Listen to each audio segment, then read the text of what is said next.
সুপ্রিয় দর্শক বন্ধুরা, আসসালামু আলাইকুম। সবাই কেমন আছেন?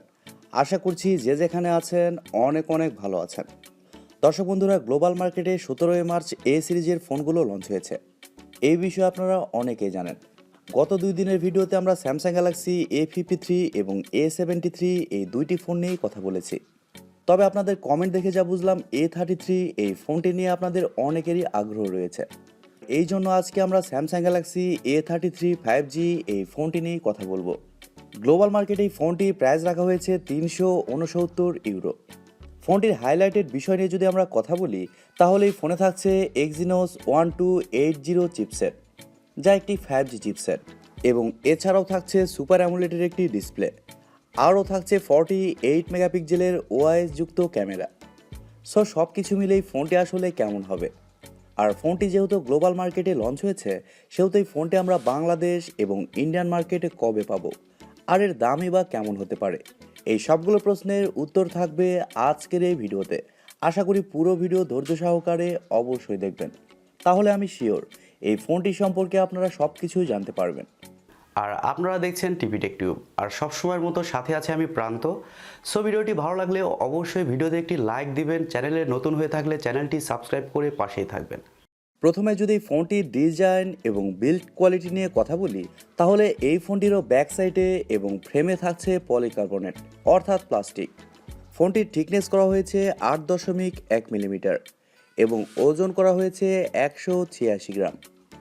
আর ভালো ব্যাপার হচ্ছে, ফোনে থাকছে IP67 dust and water resistant, যার কারণে ফোনটি আপনি 1 মিটার পানির নিচে সর্বোচ্চ 30 মিনিট পর্যন্ত রাখতে পারছেন। সহজ ভাষায় বলতে গেলে এই ফোনটি ওয়াটারপ্রুফ। আর ফোনটির সামনে আসলে আপনারা পেয়ে যাচ্ছেন একটি ফুল ভিউ ডিসপ্লে, যার উপরের অংশে ইউ শেপের মাধ্যমে বসানো থাকছে সেলফি ক্যামেরাটি। স্যামসাং গ্যালাক্সি A53 এবং A73 এই দুইটি ফোনে কিন্তু কাট আউটের মাধ্যমে সেলফি ক্যামেরাটি ব্যবহার করা হয়েছে। তবে এই ফোনটিতে ইউ শেপে সেলফি ক্যামেরাটি ব্যবহার করা হয়েছে, যা আমার কাছে একটু খারাপই লেগেছে। কারণ 2022 সালে এসে ইউ শেপের মাধ্যমে সেলফি ক্যামেরাটি আসলে একদমই মানায় না। তবে ভালো ব্যাপার হচ্ছে, ফোনে থাকছে ইন ডিসপ্লে ফিঙ্গারপ্রিন্ট সেন্সর, যা যথেষ্ট ফাস্ট এবং অ্যাকুরেট বলে জানতে পেরেছি। আর পোর্টস অ্যান্ড বাটন হিসেবে ফোনটিতে আপনারা 3.5 মিলিমিটার হেডফোন জ্যাক পাচ্ছেন না। টাইপ সির মাধ্যমে আপনাকে সকল ধরনের কাজ চালিয়ে নিতে হবে। তবে ভালো ব্যাপার হচ্ছে, এই ফোনে থাকছে ডেডিকেটেড সিম কার্ড স্লট, যার কারণে ফোনটিতে আপনারা দুইটি সিম কার্ডের পাশাপাশি একটি মাইক্রো এসডি কার্ড ব্যবহারেরও সুযোগ পাচ্ছেন, যা অবশ্যই ফোনটির একটি ভালো দিক বলবো। আর বরাবরের মতোই ফোনটি 4টি কালারে পাওয়া যাবে: awesome blue, awesome white, awesome black এবং অসাম পিঞ্চ। ওভারঅল সব কিছু মিলেই ফোনটির ডিজাইন এবং বিল্ড কোয়ালিটি আপনাদের কাছে কেমন লেগেছে কমেন্ট করে অবশ্যই জানাবেন। আর আমার কাছে এই ফোনটির ডিজাইন খুব একটা ভালো লাগেনি, বিশেষ করে ইউ শেপের সেলফি ক্যামেরাটি ব্যবহার করার জন্য একটু খারাপ লেগেছে। ব্যাক সাইডের ডিজাইনটা ঠিকই আছে। ফোনটির ক্যামেরা সেকশন নিয়ে যদি কথা বলি, তাহলে এই ফোনটির ব্যাক সাইডে থাকছে 4টি ক্যামেরা, যার মেন সেন্সর হিসেবে থাকছে 48 মেগাপিক্সেলের একটি ওয়াইড সেন্সর। আর এই সেন্সরে কিন্তু আপনারা ওআইএস পেয়ে যাচ্ছেন, মানে অপটিক্যাল ইমেজ স্টেবিলাইজেশন। আপনাদের মধ্যে অনেকেই আছেন যারা ক্যামেরা লাভার, তাদের জন্য ওআইএস কিন্তু কাজের একটা জিনিস। আর সেকেন্ডে থাকছে 8 মেগাপিক্সেলের একটি আলট্রা ওয়াইড সেন্সর, যা 2.2 অ্যাপাচার। আর থার্ডে থাকছে 5 মেগাপিক্সেলের একটি ম্যাক্রো সেন্সর, যা 2.4 অ্যাপাচার। এবং সবশেষে থাকছে 2 মেগাপিক্সেলের একটি ডেপথ সেন্সর, যা 2.4 অ্যাপাচার। লাস্টে এসে একটু খারাপ লাগলো, এখানে যদি 2 মেগাপিক্সেলের সেন্সর না দিয়ে 5 মেগাপিক্সেলের একটি সেন্সর দেওয়া হতো, তাহলে কী বা হতো। তবে ভালো ব্যাপার হচ্ছে, এই ফোনটির ব্যাক ক্যামেরা দিয়ে আপনারা সর্বোচ্চ 4K-তে 30 FPS শ্যুট করতে পারছেন এবং 1080p-তে সর্বোচ্চ 120 FPS শ্যুট করতে পারছেন। তবে এই ফোনটিতে সেলফি ক্যামেরা হিসেবে থাকছে শুধুমাত্র 13 মেগাপিক্সেলের একটি ওয়াইড সেন্সর, যা 2.2 অ্যাপাচার। আর সেলফি ক্যামেরা দিয়ে আপনারা শুধুমাত্র 1080p-তে 30 FPS শ্যুট করতে পারছেন। A53-র মতো সেলফিতে আবার 4K অপশানটা থাকছে না। ফটো কোয়ালিটির কথা বলতে গেলে স্যামসাংয়ের এ সিরিজের ফোনগুলোর ফটো কোয়ালিটি কিন্তু বরাবরই ভালো হয়। এবার আসলে আমাদের দেখার পালা, স্যামসাং এই ফোনটির ফটো কোয়ালিটি এবং ভিডিও কোয়ালিটি কতটা বেটার করেছে। ফোনটির ডিসপ্লে সেকশন নিয়ে যদি কথা বলি, তাহলে এই ফোনে থাকছে 6.4 ইঞ্চির একটি সুপার অ্যামোলেড ডিসপ্লে, যেখানে থাকছে 90 হার্টজের রিফ্রেশ রেট। আর এর কারণে ডিসপ্লে টাচ রেসপন্স কিন্তু খুবই ভালো হবে। তবে 120 হার্টজের রিফ্রেশ রেট থাকলে একটু বেটার হতো। এই ডিসপ্লেটি নিঃসন্দেহে একটি ফুল এইচডি প্লাসের ডিসপ্লে, যার রেজুলেশন হিসেবে থাকছে 1080x2400 পিক্সেল এবং আরও থাকছে 411 PPI density. Super AMOLED display হওয়ার কারণে ডিসপ্লেতে যে কোনো কন্টেন্ট প্লে করলে শার্পনেসের ঘাটতি একেবারেও ফিল করবেন না। ডিসপ্লের কালার কোয়ালিটি যথেষ্ট ভালো হবে। আউটডোরে গেলে ওই ডিসপ্লেটি যথেষ্ট ব্রাইট হবে। আউটডোরে ব্রাইটনেসের খুব একটা ঘাটতি ফিল করবেন না।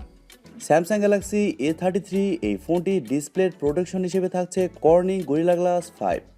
ওভারঅল স্যামসাং এখানে ভালো ডিসপ্লে প্রোভাইড করেছে।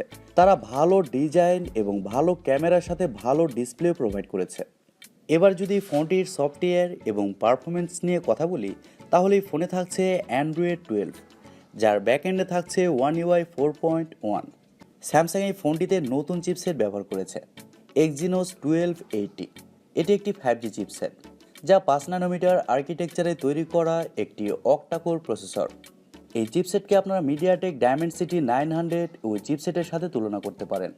আবার কলকম স্ন্যাপড্রাগন 770 8G ওই চিপসেটের সাথেও তুলনা করতে পারেন।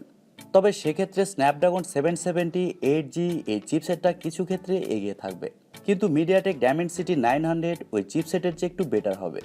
5 ন্যানোমিটার আর্কিটেকচারে তৈরি হওয়ার কারণে ফোনটিতে ব্যাটারি ব্যাকআপ খুবই ভালো পাবেন, আর লং টাইম ইউজ করলে ওই ফোনটি খুব বেশি গরম হবে না। এটি এই ফোনটির প্লাস পয়েন্ট বলতে পারেন। ফোনটি 3টি ভেরিয়েন্টে লঞ্চ হয়েছে, 6GB র্যাম 128GB রোম এবং 8GB র্যাম 128GB রোম, সাথে আরও থাকছে 8GB র্যাম 256GB রোম। আর আগেই বলেছি এই ফোনটিতে আপনারা 2টি সিম কার্ডের পাশাপাশি একটি মাইক্রো এসডি কার্ডও ব্যবহারের সুযোগ পাচ্ছেন। ফোনটিতে আরও থাকছে ওয়াইফাই, ব্লুটুথ, জিপিএস, এনএফসির মতো আরও অনেক ফিচার এবং ইউএসবিতে থাকছে ইউএসবি টাইপ সি 2.0। ফোনটির ব্যাটারি সেকশন নিয়ে যদি আমরা কথা বলি, তাহলে ফোনে থাকছে 5000 mAh একটি ব্যাটারি, আর ফোনটি সর্বোচ্চ 25 ওয়াট পর্যন্ত চার্জার সাপোর্ট করবে।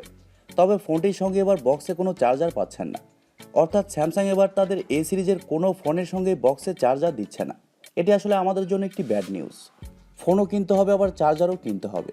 কয়েকদিন পর বলতে পারে ব্যাটারিও আলাদা কিনে নিতে হবে। বিষয়টা হাস্যকর।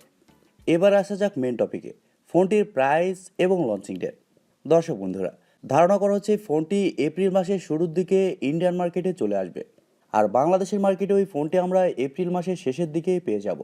বাংলাদেশের মার্কেটে এই ফোনটির প্রাইস হতে পারে 34 থেকে 35,000 টাকা, আর ইন্ডিয়ান মার্কেটে এই ফোনটির প্রাইস হতে পারে 26 থেকে 27,000 রুপি।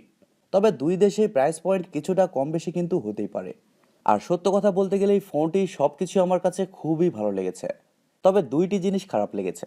একটি হচ্ছে ইউ শেপের মাধ্যমে সেলফি ক্যামেরাটি ব্যবহার করা হয়েছে, আর দ্বিতীয়ত এই ফোনটির বক্সে কোনো চার্জার থাকছে না। তাছাড়া এই ফোনটিতে সব কিছুই থাকছে টপ নচ।